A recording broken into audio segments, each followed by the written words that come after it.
नमस्ते। जापानी भाषा सिक्ने क्रममा नि, दे र हे यी 3 पार्टिकल्सले त पक्कै पनि टाउको दुखाएको होला, हैन त? तर चिन्ता नलिनुहोस्, आज हामी यही अलमललाई एकदमै सजिलोसँग सधैँको लागि क्लियर गर्नेछौँ। ल, सुरु गरिहालौँ है त। अब खास समस्या के हो भने यी तीनटेको अर्थ सुन्दा उस्तै उस्तै लाग्छ, मा वा तिर जस्तो। तर जापानीमा यिनीहरूको प्रयोगमा आकाश पातालको फरक छ। त्यसो भए सही पार्टिकल कसरी छान्ने त?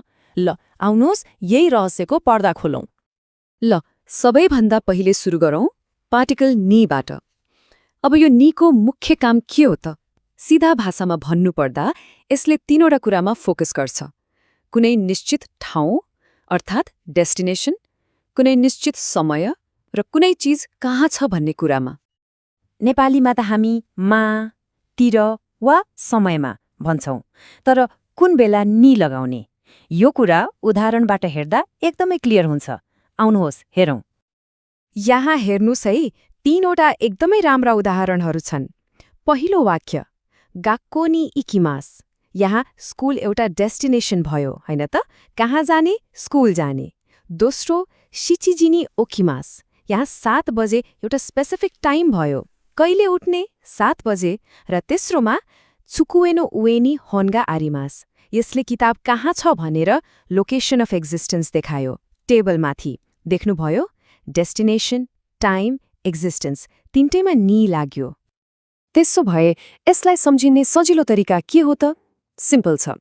यदि कुनै ठाउँमा पुग्ने कुरा छ, अ डेस्टिनेसन, वा कुनै निश्चित समयमा केही हुने कुरा छ भने दिमागमा अरू केही नसोची नि प्रयोग गर्दा हुन्छ। यही हो यसको मेन आइडिया। ल, निको कुरा त क्लियर भयो। अब पालो आयो अर्को पार्टिकलको, त्यो हो दे। अब यो देको काम अलिकति फरक छ।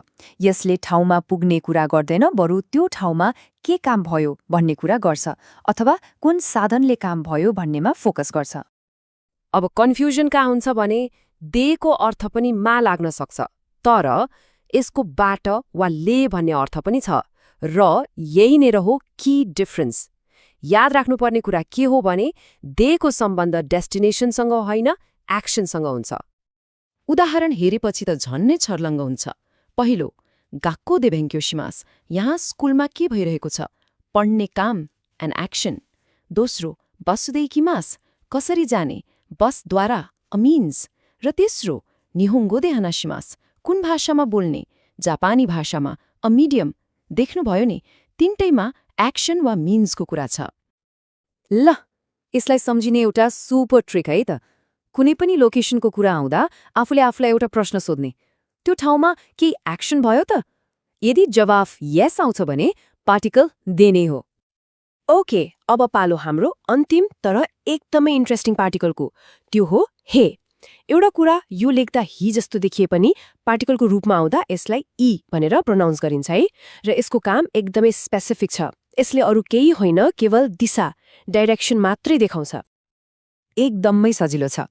हेको मतलब हो तिर वा टुवर्ड्स। यसलाई डेस्टिनेसन पुग्यो कि पुगेन भन्ने कुरासँग मतलब छैन।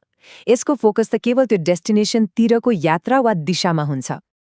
उदाहरण हेरौँ न। निहोने इकिमासु को अर्थ हो जापानतिर जाँदैछु। यहाँ फोकस जापान पुग्ने कुरामा छैन, बरु जापानको दिशामा जाने कुरामा छ। त्यस्तै इए खाइरिमासु को मतलब घरतिर फर्कन्दैछु हो, just the direction home, not necessarily the arrival. र यही नै हो धेरैजना झुक्किने ठाउँ। नि र हेमा के फरक छ? ल सुन्नुस्, नीको फोकस सधैँ डेस्टिनेसनमा हुन्छ, a specific point of arrival. तर हेको फोकस चाहिँ डाइरेक्सनमा हुन्छ, a general path towards something. अझै सजिलो भाषामा भन्दा नीले डेस्टिनेसनमा पुग्ने कुरा गर्छ, हेले त्यो डेस्टिनेसनतिर जाने कुरा मात्रै गर्छ। अन्तिममा यो टिप दिमागमा राख्नुभयो भने कहिल्यै कन्फ्युज हुनुहुन्न। यदि तिर भन्नु छ भने हे रोज्ने, तर यदि कुनै ठाउँमा पुग्ने कुरा छ भने नि रोज्ने। यति हो। That's the main difference. ल, हामीले 3टै पार्टिकलको बारेमा त बुझ्यौं। अब यी सबैलाई एकै ठाउँमा राखेर एउटा क्विक रिक्याप गरौँ है त, ताकि सबै कुरा दिमागमा ट्याक्कै सेट होस्। यो टेबलले सबै कुरालाई एकदमै राम्रोसँग समराइज गर्छ। हेर्नुहोस् त, नि डेस्टिनेसन, टाइम र एक्जिस्टेन्सको लागि, दे प्लेस अफ एक्सन र मिन्सको लागि, र हे प्योर डाइरेक्सनको लागि। छेउको उदाहरणले त झन् क्लियर बनाउँछ। त्यसैले अबदेखि कन्फ्युज हुँदा यति 3 कुरा याद गर्ने। नी फर डेस्टिनेसन, दे फर एक्सन र हे for direction. Simple as that. ल अब सिद्धान्त त बुझ्यो, तर सबैभन्दा महत्त्वपूर्ण कुरा भनेको अभ्यास हो। आज सिकेका कुराहरूलाई प्रयोग गरेर आफ्नै वाक्य बनाउने कोसिस गर्नुहोस्। जति प्र्याक्टिस गर्यो उति नै सजिलो लाग्दै जान्छ। किनभने प्र्याक्टिसले नै भाषालाई रमाइलो बनाउने हो। आखिरमा निहोङ्गो वा थानोसी देशु नै जापानी भाषा रमाइलो छ नि, होइन र? ल आजलाई यति नै, अर्को पटक फेरि भेटौँला।